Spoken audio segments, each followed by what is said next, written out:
Hey guys, this week got a whole lot of stuff coming out for you. First of which is our volunteer coordinator, Susan Barron, put together a big thank you for you guys in this week's celebration of Volunteer Appreciation Week.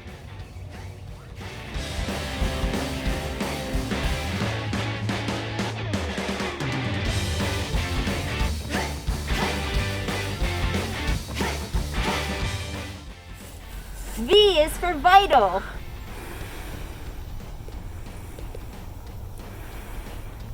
O is for outstanding. L is for loving. So this is a U for understanding. N is for all you nature nerds.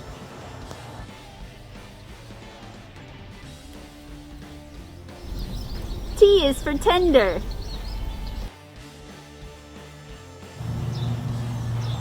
E is for earthy.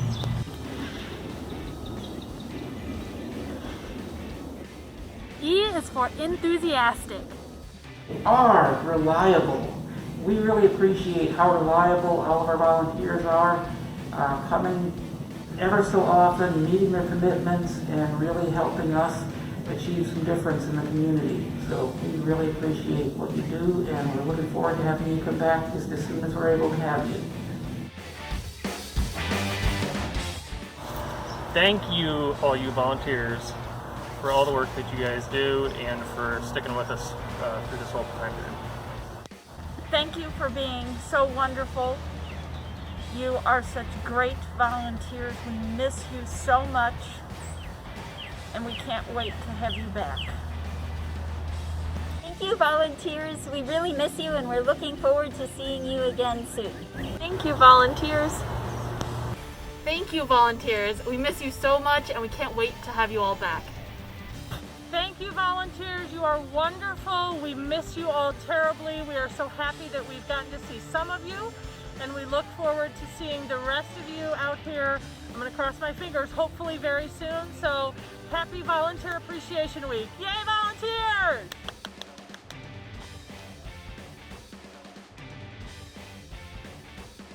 This is garlic mustard. We don't want it. We want you.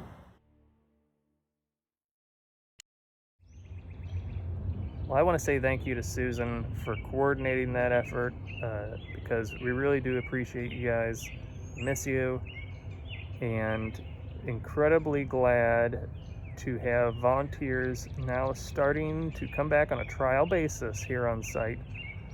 And for more information on that, make sure you read this week's email fully and know that we'll be trying to get back all of our outdoor volunteers as soon as we can, as soon as it's allowed, and we'll be pushing for that. And know that we just had our new horticulturist Allison start, and we're letting her get her feet wet before getting some trial horticulture volunteers back on Tuesdays.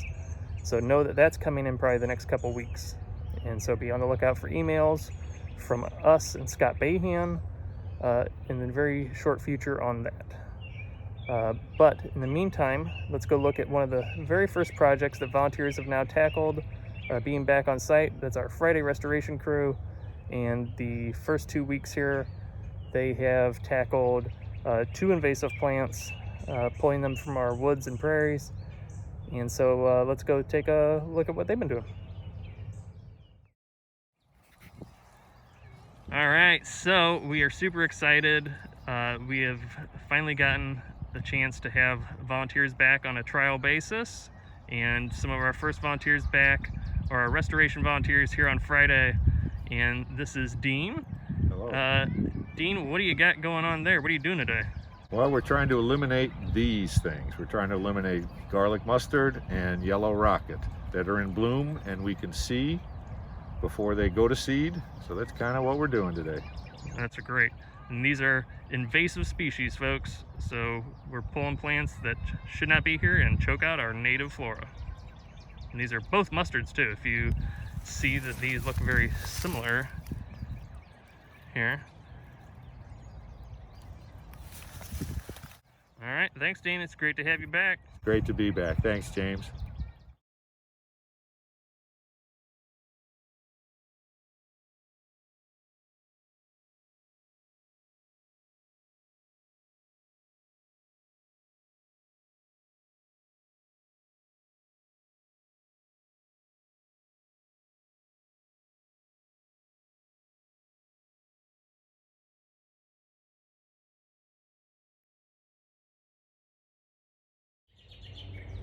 Now I wanted to share a little bit of myself with you guys. So for 2021, I made myself a couple of New Year's resolutions to get myself out of the funk of 2020. The first was to do the 52 hike challenge, which I'm continuing to do, and that's trying to fit in one hike a week at least. And by the end of the year, I'll have those 52 in. And I've only missed one weekend so far, so I'm doing all right. And that's to just get myself out and more exercise and explore St. Louis more and see some of the surrounding areas that I've not been to before. The second of which is to do more educational outreach, especially on my like Instagram account, social media accounts, that kind of thing, which I've been doing more, and that's requires more documentation of what I'm doing and getting myself more organized. And the third kind of goes into the same thing, and that's documenting what I'm doing more with photos and videos to be able to like post to like iNaturalist, things like that. But more specifically, for a project called 1 Second Every Day, where it's recording at least 1 second of my life every day for the entire year, and then it combines it all together for you into a neat little documentary of sorts. So I wanted to share January, February, and March with you right now. Hopefully you enjoy this. Let me know. If you guys did like it, I'll continue to share them throughout the rest of the year.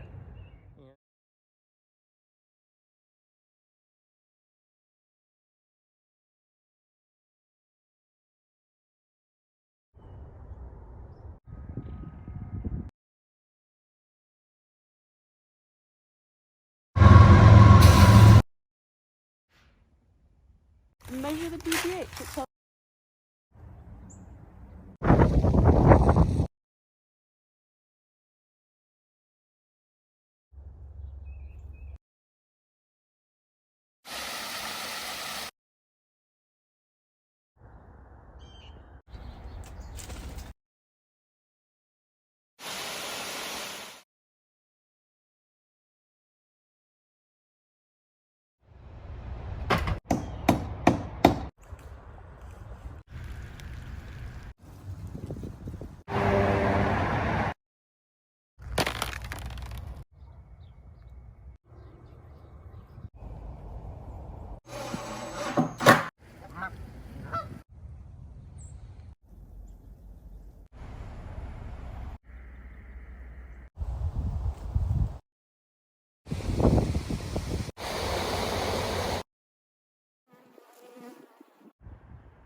And whenever you're ready. Live edge walnut.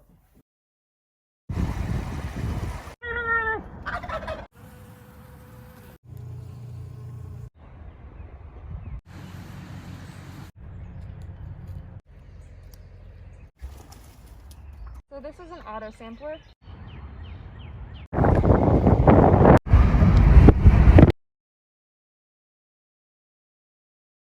Well, now that I shared a little bit of myself with you, why don't we now go meet up with Adam, and he's going to share some of his passion and wealth of botanical knowledge with us, talking to us about spring ephemerals.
Hello everybody.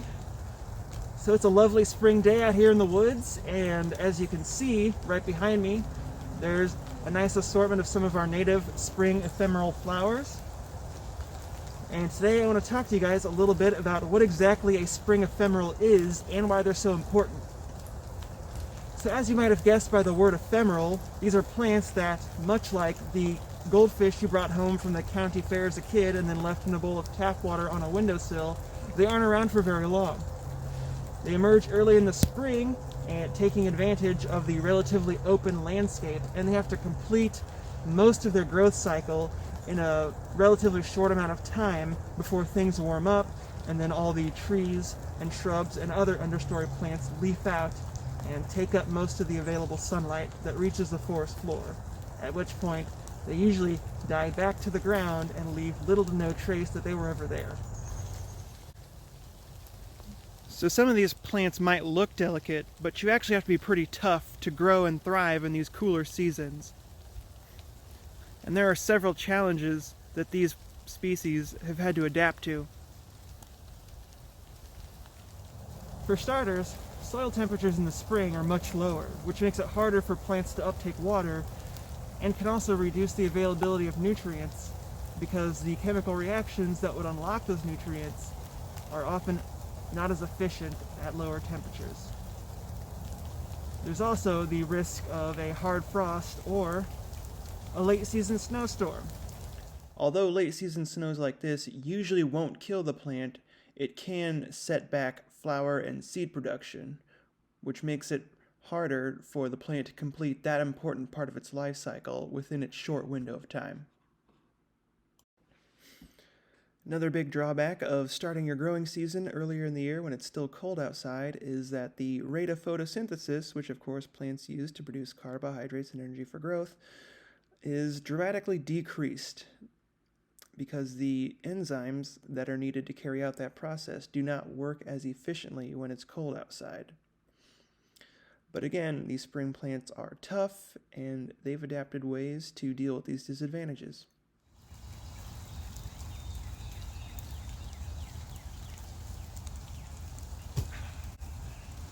So spring ephemeral plants have two distinct growth phases. They have an above ground phase and a below ground phase.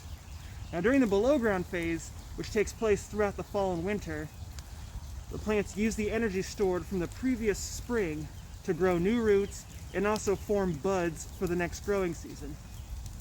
Now when that next spring comes and things warm up, the plant pushes upward into its above ground growth phase where it produces new leaves and flowers for reproduction. And the proteins used for photosynthesis activate very early on in the growing season, so as soon as those new leaves appear, they can maximize their carbohydrate and energy production for their very short window of time that they have to grow.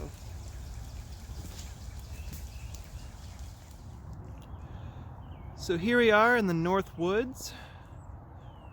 This is part of the North Woods that was burned for the first time back in the fall. So we've been able to open it up a little bit and find some things that we haven't seen before. Like these little guys. These kind of mottled green and brown leaves here are the basal leaves of trout lilies. Genus Erythronium. This one specifically is the white trout lily, Erythronium albinum. There's a bunch of leaves scattered around here. So yeah, cool to see. We haven't seen these here before, but we do know they've been here a while because we did have a couple flowering plants in this population. Actually, here is a fruit, or a seed pod of one right there. So this was a flower, and it's already starting to go to seed. But trout lilies are interesting because they can take at least 7 to 8 years before an individual plant will produce its first flower. And it's kind of common among spring ephemeral plants. Unlike other perennials that can usually flower by their second or third year, a lot of spring ephemerals take more growing seasons before they build up enough energy to produce their first flower. So, something to consider before you pick one. And almost worse than people are deer, who really like to eat a lot of our flowers, especially the spring ephemerals, since they're the first plants to emerge after a long, cold winter, and they're pretty hungry. But it's really bad luck for the ephemeral flowers, since they only have a short window to reproduce before they go dormant again. So it's tough. It's a tough life.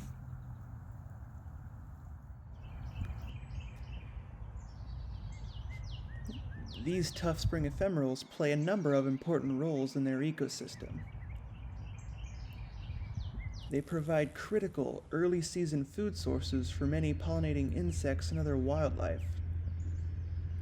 They also provide some eye candy and a rejuvenating sign of life for nature-deprived humans after a long, bleak winter. But one role they don't get as much credit for is functioning as important nutrient sinks within their environment.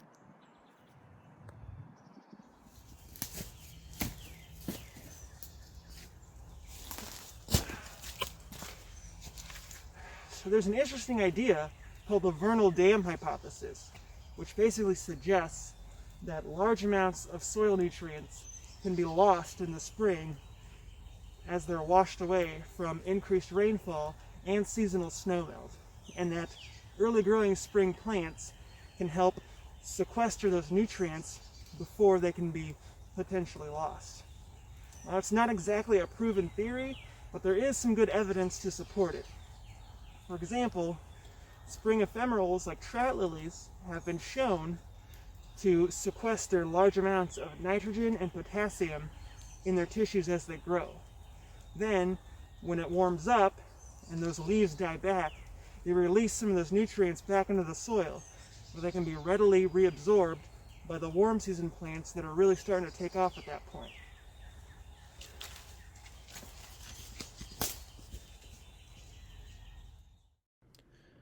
One study suggested that spring flowering species like these could be responsible for sequestering at least 12% of the nitrogen released by the previous year's leaf drop, which is a pretty significant number.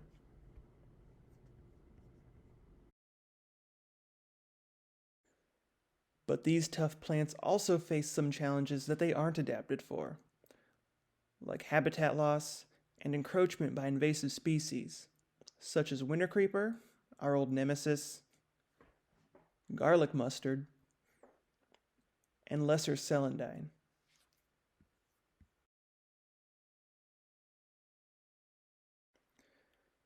These invasive weeds can grow and spread aggressively into our woodland areas, and can squeeze out almost all of our native flora if they're given the opportunity, including our spring ephemerals. And in this age of increasing biodiversity loss, it's becoming more important to restore and protect what areas we can before we lose these species and the important services they provide. Well, I hope I've helped to enlighten you guys a little bit on how important this group of plants really is.